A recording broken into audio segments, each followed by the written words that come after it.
Lijepi pozdrav iz studija portala Volim Ivanić. Ovo je božićna novogodišnja emisija Gradska skica u kojoj gostuje prvi građanin grada Ivanić, gradonačelnik Javor Bojanleš. Dobrodošli u emisiju.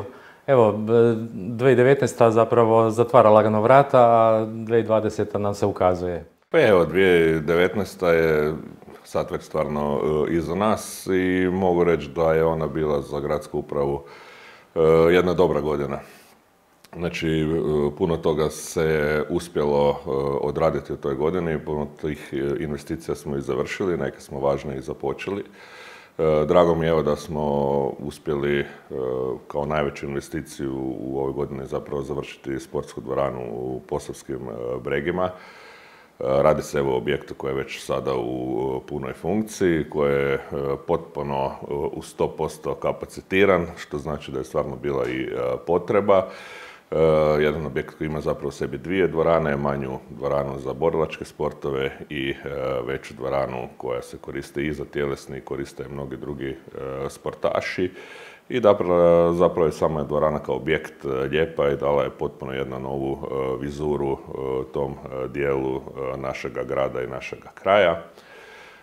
Projekti koji su vezani uz sportski park Zelenjak također idu svojim tokom. Uspjeli smo zadržati onu dinamiku i onu suradnju koju smo imali sa Hrvatskim vodama.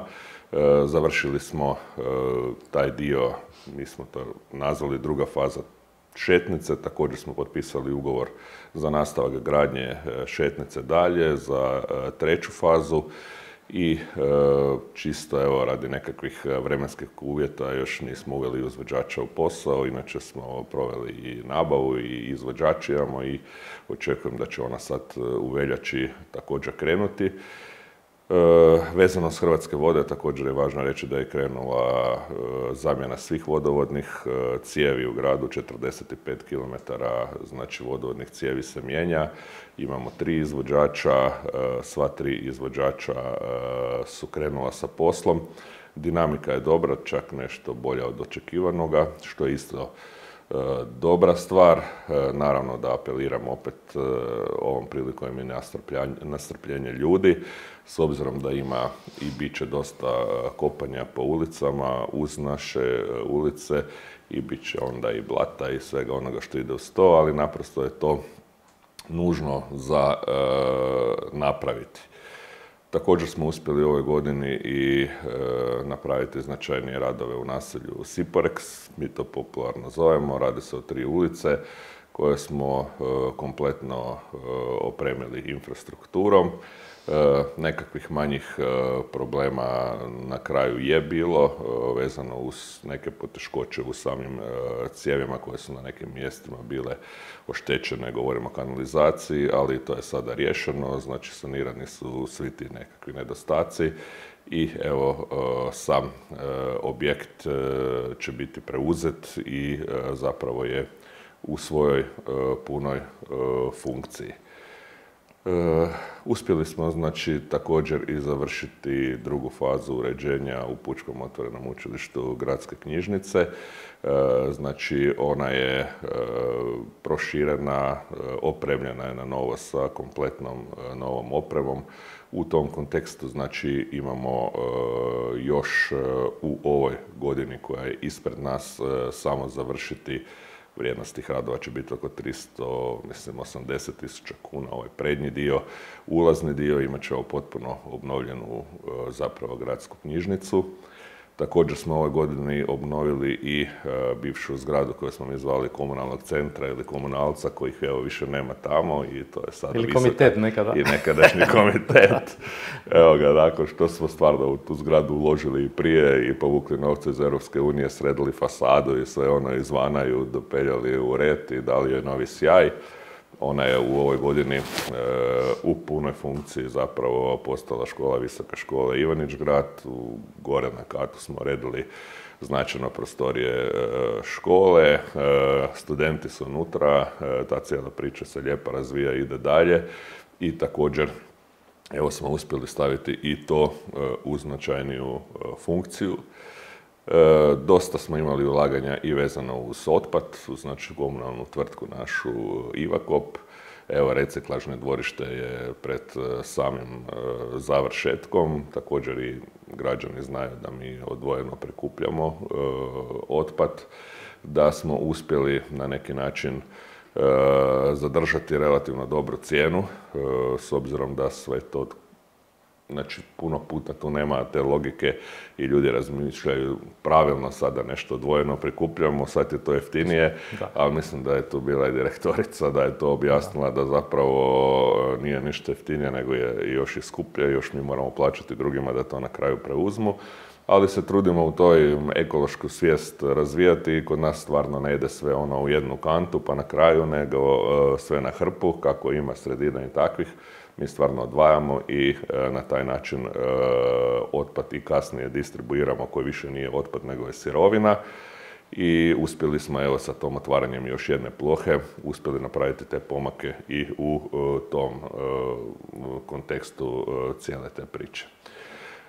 Evo, mislim da je također bitno reći da smo puno uložili u poduzetništvo, u samu infrastrukturu poduzetničke zone, da je prije 2-3 dana poduzetnički inkubator dobio uporabnu dozvolu, da je završen, da je prekrasan i da je na nama sad samo staviti ga u funkciju u smislu znači nabavke opreme.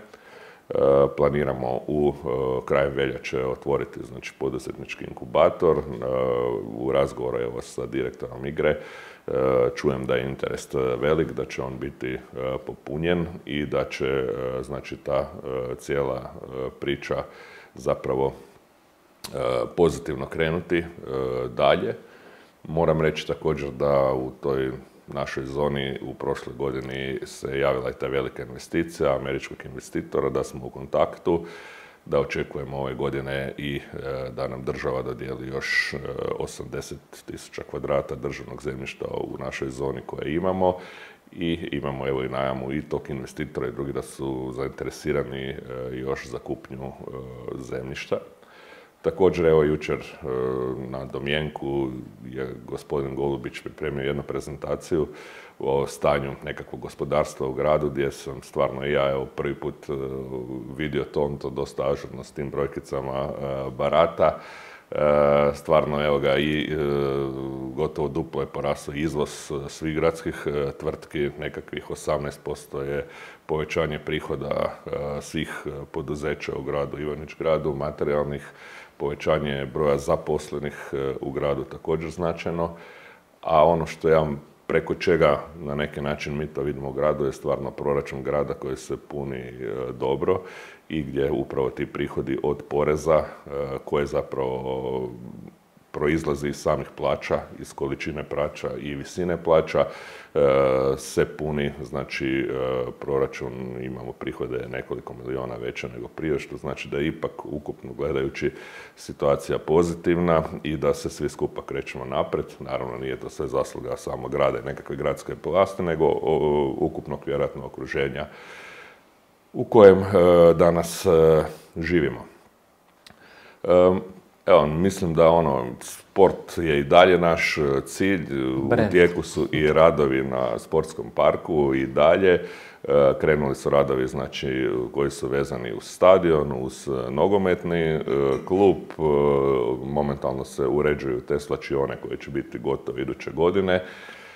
Radovi, oni koji nisu vezani uz grad, ali su bitni za grad na Naftalanu, nešto kasne, ali evo i ravnatelj Naftalana ima problema sa izvođačima, ali vjerujem da će također na proljeće biti sve gotovo. Pločice su lijepili, ide i to pri kraju. Znači, evo, konačno će Ivanić kao jedan gradić, mali gradić sa Naftalanom, sa tim bazenima dobiti također jedan novi smisao, ja bih rekao, života. Izuzetno mi je drago što smo evo, uspjeli također zajedno sa županijom dogovoriti da krene gradnja sportske dvorane u Graberju.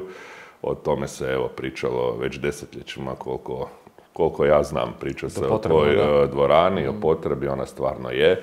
I mogu evo, obećati stvarno da ćemo mi sa gradnjom dvorane u Graberju ove 2020. započeti i da će ona 2021. biti završena i da će djeca konačno moći u Graberju na isti način kao i sada svi ostali u gradu, pod istim uvjetima, što je bilo nekakvo obećanje raditi i nastavu tjelesnog odgoja i zapravo uživati u tim blagodatima. Također, evo, što je važno za nas je ta nekakvo pozicioniranje kao nekakvog grada koje je stvarno po svemu onome što nudi poseban. Mislim da to uspijevamo i najviše to vidim po ljudima koji sa strane dolaze u naš grad. Sadržaje koje nudimo iz godine u godinu u svakom obliku života naših građana su sve bolji. Mi smo uspjeli evo pokrenuti kino i vidim da je dobar odaziv, u kontaktu smo s ravnateljem. Iduće godine nadamo se i siguran sam da ćemo od toga napraviti i ljetno kino na vanjskom prostoru Sportskog parka Zelenjak. Znači, uredit ćemo onaj naš stari bazen koji je još trebao biti bazen nekakvim samodoprinosima nekad.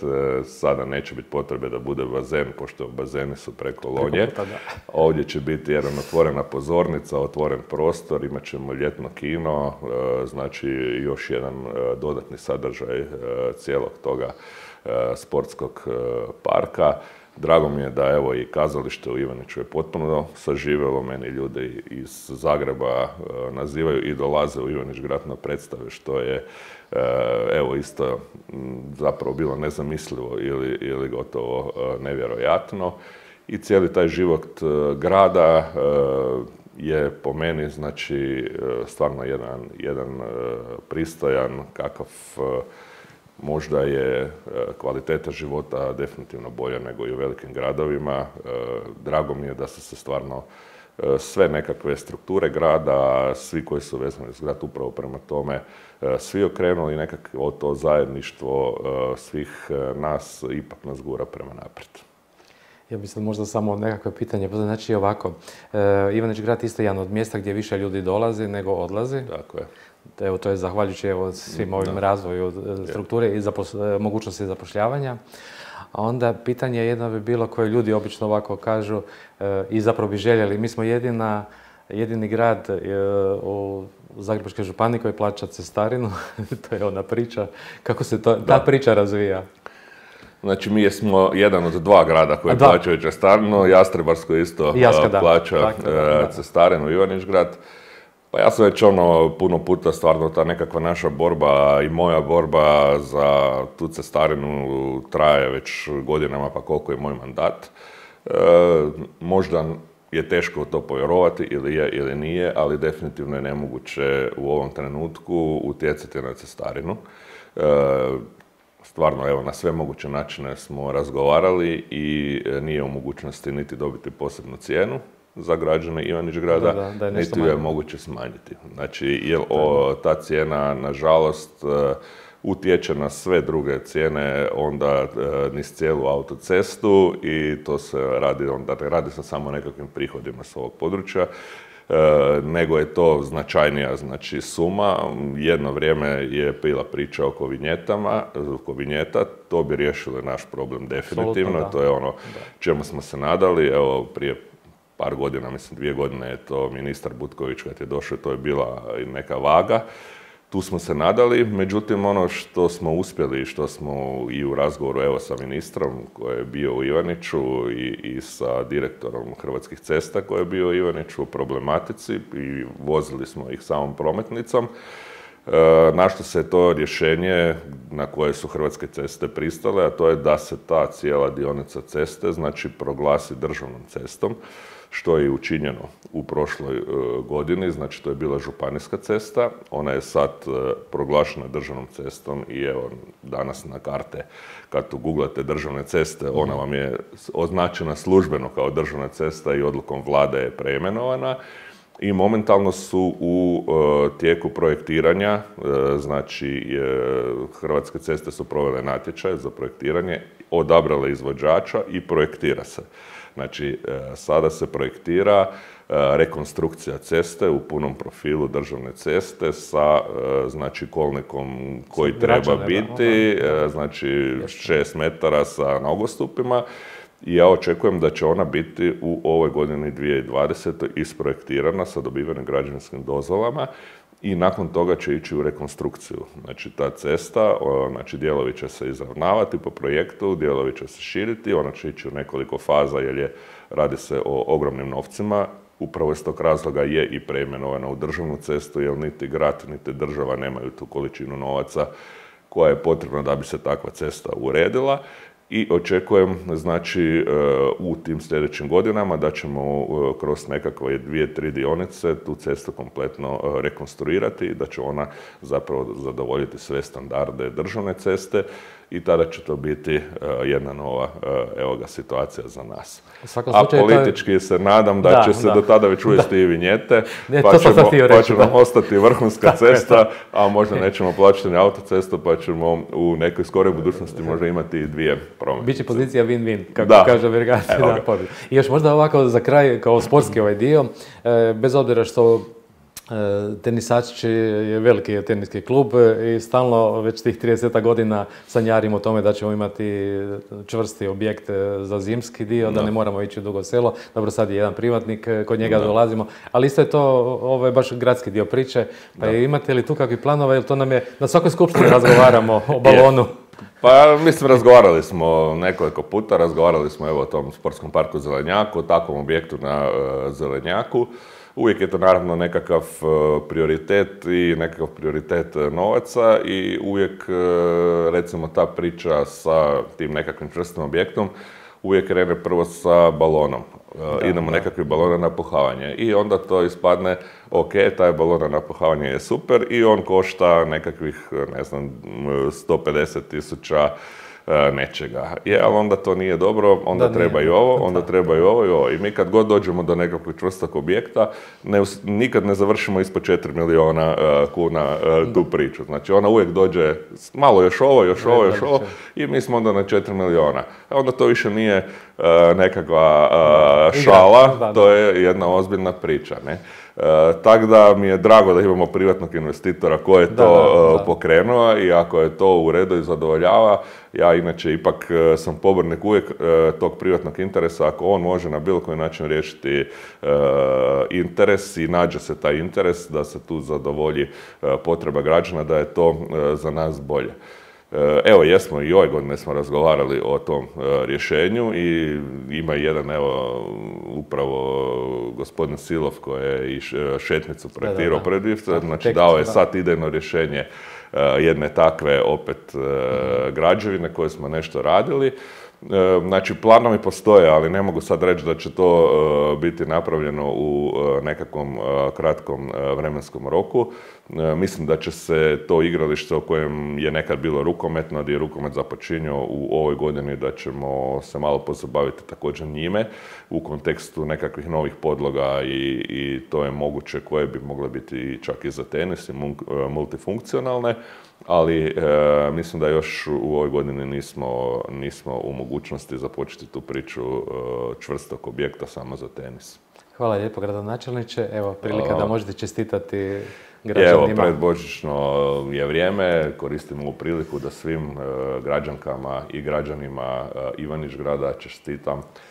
Čestit i blagoslovljen Božić, sretnu novu godinu, da ih provedete sa svojim obiteljima u sreću i veselju.